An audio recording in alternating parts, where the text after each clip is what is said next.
All right, this is going to be my first video that's going to address the Ravens' new hire at offensive coordinator Todd Monken, coming to us from the University of Georgia.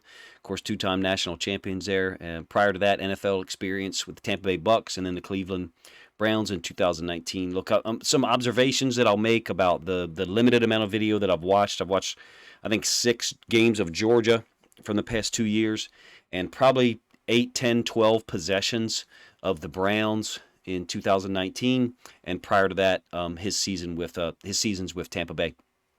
A lot of screens to the outside, very multiple attack, if you ask me. I will show some film here in a moment, but the film I'm going to show tonight is going to be somewhat generic. It's not cut, it's not organized by concept or observation by me, so there will be opportunities for me to stop the film and maybe show something and diagram it, but don't look for that to be the majority of this video. It's basically going to be my observations and what I think you should expect realistically here as it is in mid-February, with the season not starting obviously for another 7 months in terms of games being played. I think he attacks horizontally a lot, especially at Georgia. I think there are elements to his offensive play calling that have grown based upon his influences and his experiences and the people he's coached with. And I think that's a good thing. I don't think we're talking about someone who's locked into a particular philosophy and is going to operate from that philosophical foundation in all moments. I think this is a multiple offensive coordinator. This is a multiple offense. I'll just get it out there.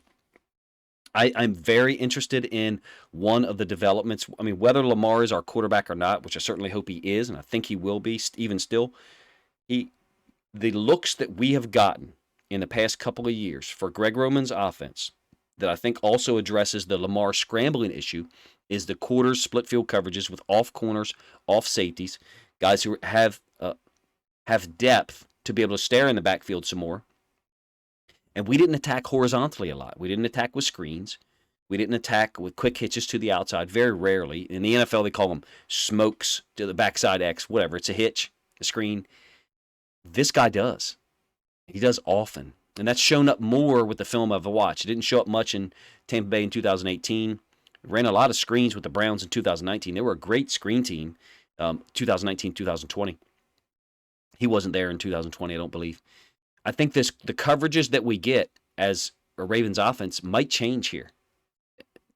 If Lamar is still there and Todd Monken's the offensive coordinator, which he is, he's been hired, then I think the coverages we're going to get, it's going to be a very interesting dynamic. I think this is an opportunity for Lamar to get different coverages thrown at him because he won't be in a Greg Roman offense. And I need to explore that point a little further. Hopefully I at least introduced it somewhat to you guys in an interesting way. It's a unique dynamic. The Bills, Bengals, Broncos, they play a lot of quarter split field coverages, off corners, off safeties. The reads are different on each half of the field sometimes, and that can sometimes get in the way of the quarterback's progression through his pass concepts, pass reads. We play it some. Georgia saw it a ton against Alabama. We've got a guy here, if you ask me, who specifically addresses and attacks brilliantly and efficiently the coverages we've seen a lot of in the past couple of years, which is quarters, split field coverages from a too high structure. Georgia saw it a lot with Alabama, and of course Nick Saban and Bill Belichick are the guys who, began the process of coverages being looked at in that way. This is a professional offensive coordinator. I'm gonna let some film run here, and this is going to start with Browns film from 2019. Occasionally, I will comment or stop and comment. Very professional offensive coordinator, wide range of backgrounds and influences. Like I said, Georgia, Tampa Bay, Cleveland, each with their own specific personnel advantages. Georgia, they had everything at the college level, right? The Power 5 level. They had everything. They had all the best players. But I think their defense was a little bit more physically imposing and overwhelming than their offense. Their offense, don't get me wrong, had talented guys. One thing I will note here is attacks to the boundary a lot. He will make you defend the entirety of the width of the field to the boundary and then to the field. If you're unsure of what I mean, the ball was originally snapped from this location here, and what that means is the field is to our right on the screen, and the boundary is to, or short side is to our left. The hashes are different in the NFL. There's actually more space to the boundary because the hashes are tighter. They're more centered on the middle of the field. Hopefully that makes sense.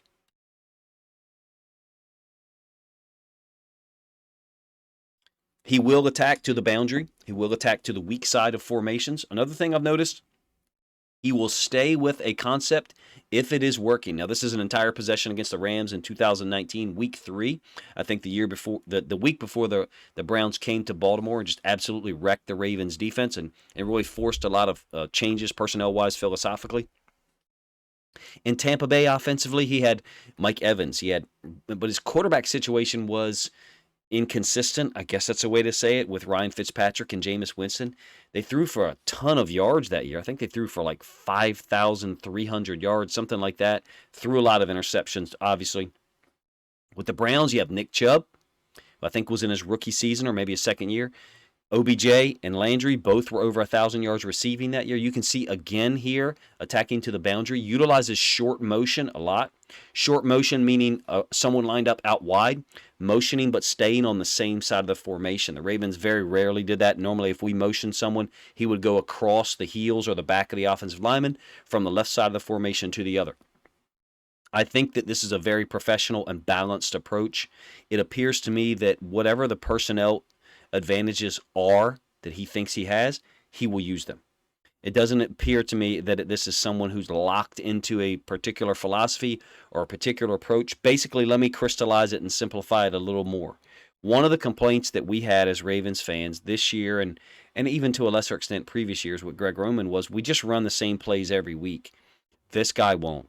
This looked to me, at least on initial impression and rundown, and I want to have a more complete look at it Saturday morning. I think I'll probably dedicate my whole Saturday morning live stream to a more complete look at this offense and what the guy runs.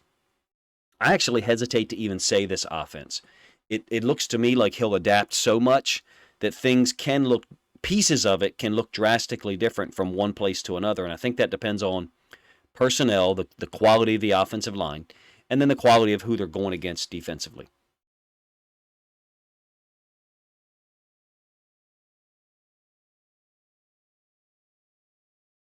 Going to get this down to where I think you'll see later on in the possession, they actually come back to the same concept that they ran. You see I'm running a screen here. I'm trying to move this forward a little bit so I can get to another possession. They actually come back to the same concept I've shown you twice, which is basically put the running back into the boundary. I don't think it's this one. I think it's one or two plays later.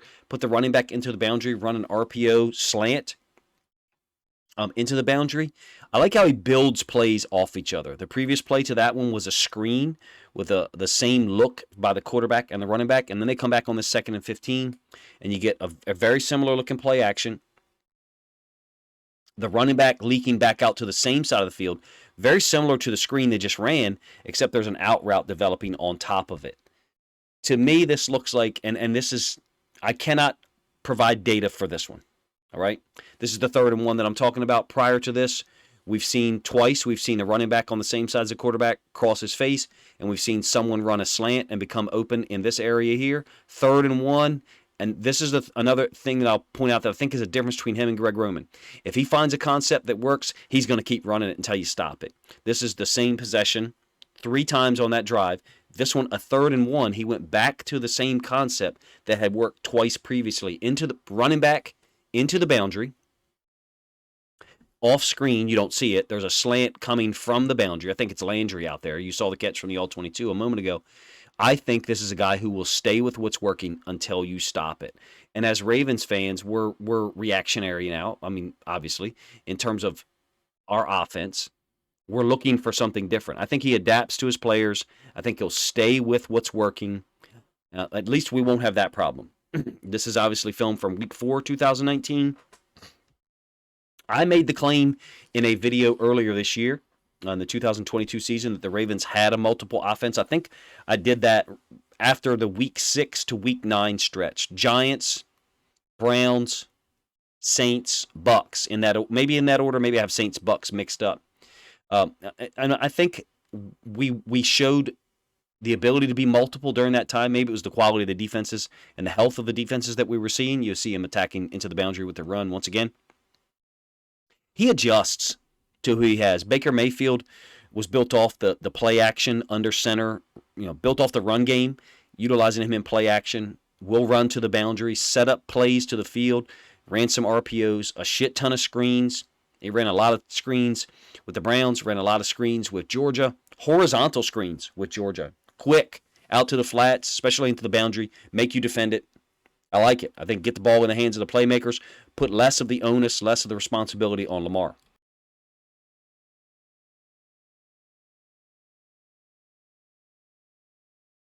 Another thing to mention is I haven't seen any option. Pistol option I haven't seen.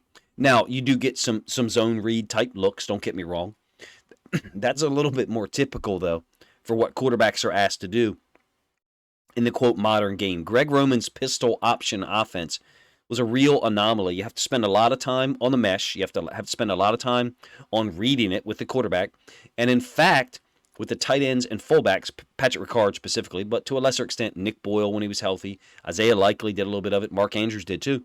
They have to read the option. That the dual read element is no longer there. Less time spent on perfecting, installing first, running, correcting, and perfecting the option out of the pistol. I think it will improve this offense, just that element alone, because there'll be more time you can spend on other things. I just offered in our Discord a comment to OG that the running back pass pro issue, I wonder if it's related to how much time is spent on perfecting the option game. How much time is spent on that? We haven't been good at pass pro with a single running back except Pat Ricard lately. I know there's people who say that Justice Hill was a good pass pro running back. He was better than JK and Gus. There's no doubt about that. But point being, the less time we spend on the option from the pistol, the better.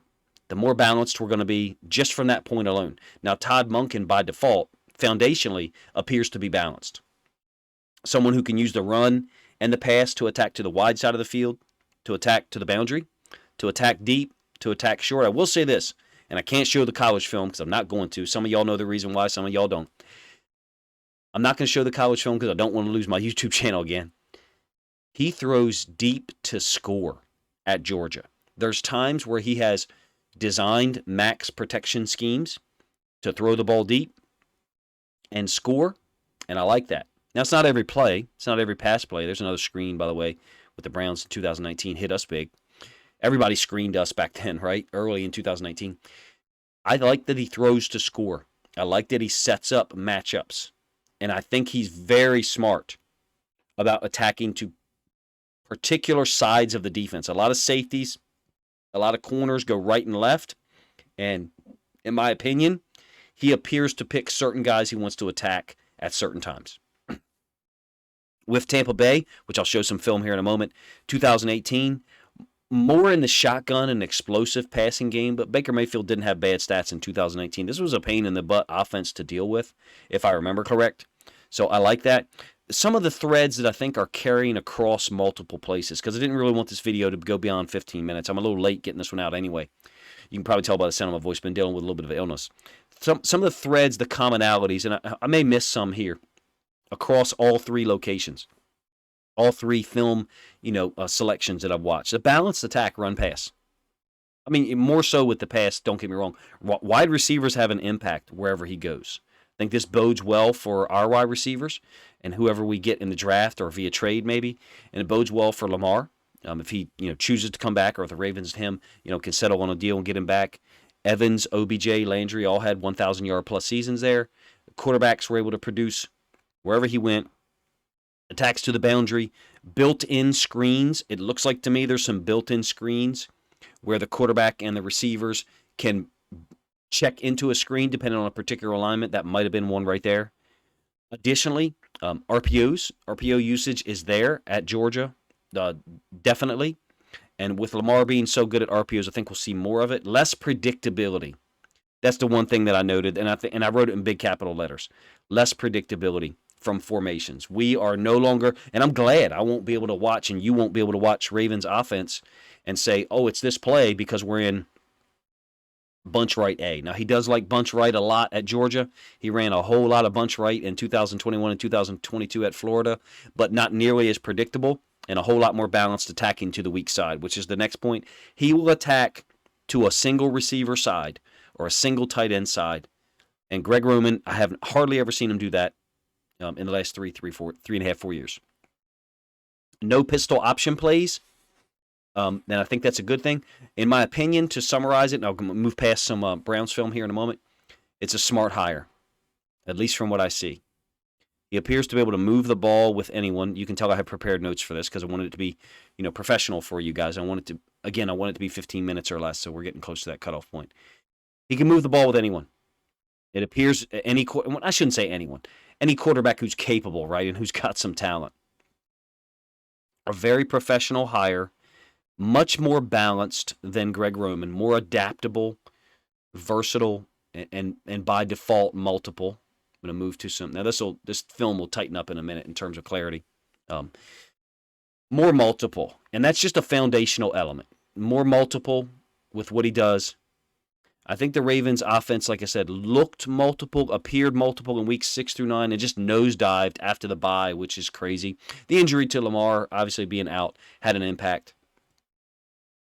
And I think the health of the Ravens offense obviously had an impact in 2022 as well. I mean, Lamar, Bateman, Gus, J.K., and Ronnie Stanley have never played a game together, or maybe one. I don't think they have actually. I don't think they have. I thought week 5 against Cincinnati, 4 of those guys played. I know Bateman, tried to go a couple of weeks there early in the season before he was out for the year. In my opinion, it's a good hire.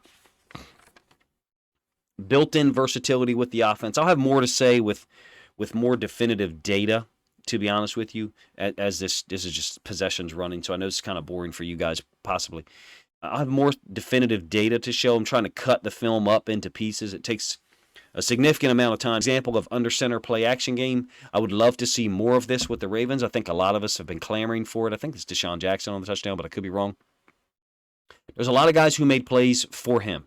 And that's one thing I'm going to end with, is that there's a lot of players who have come out and said, and it's not just players, it's analysts who have said, offensive players like playing for this guy because he's going to make them money. That's not my words. I forget who I stole it from.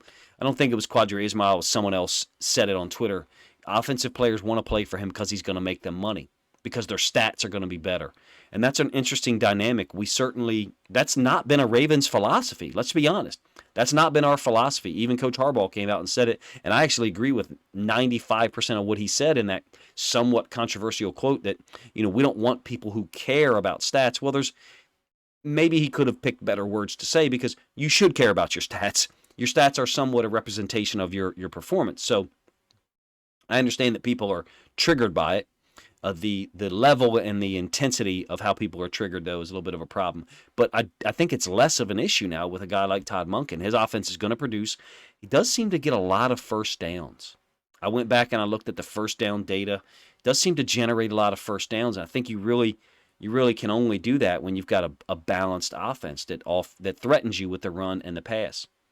These are very generic observations. I do have the film, as you can see. It's not cut. I'm going to try to cut it for Saturday and show you consistent plays or concepts that he runs, no matter what team he's coaching for.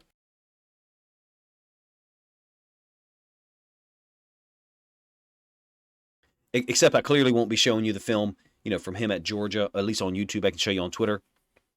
Let me know what your thoughts are. Personally, if I had been able to choose in a perfect world who we hired, I would have chosen Eric Bieniemy. I would have. I think he brings with him a level of versatility and background, and scheme and game plan awareness because of his time was spent with Andy Reid, and I think he's personally able to do that himself. I actually attribute the Chiefs running the ball so much in the Super Bowl to Eric Bieniemy more than Andy Reid. Andy Reid's really never done that in big game moments. In fact, I think he's lost a lot of games because he wasn't willing to run the ball like they were in the Super Bowl. And let's be honest, Patrick Mahomes threw for 182 yards. High completion percentage. The Chiefs won that game because of the way their defense played and because of their run game. They did not win that game because of Pat Mahomes throwing the ball 40, 45 times. Their coaches recognized that they weren't going to win the football that way, and so they adapted. And the reason why I chose to mention that is, again, personally, I would have picked Eric Bieniemy. This guy, who I didn't even really know a whole lot of about less than a week ago, is a guy who does that too. It looks to me like he'll adapt to his personnel. It looks to me like he will scheme things open early in games. I've seen a lot of play action going up top early in games or early in the second quarter. Additionally, and I can't prove this with data, I feel like I've seen more effective offenses in the third quarter, in the second half, from his op, but I can't prove that. And there might be some people who go find data that speaks to the contrary there, and that's no problem. I don't have data to apply there. I don't have summary data for that. Maybe by Saturday I can. It seems to me like you got a guy who comes in with a plan based on his personnel and the defensive personnel, and that plan every week isn't to run the same plays out of the same formation like we've seen in the last 2 or 3 years. Or really, 2022 was a hell of a lot more limited than 2021. Certainly a lot more limited than 2019 and 2020.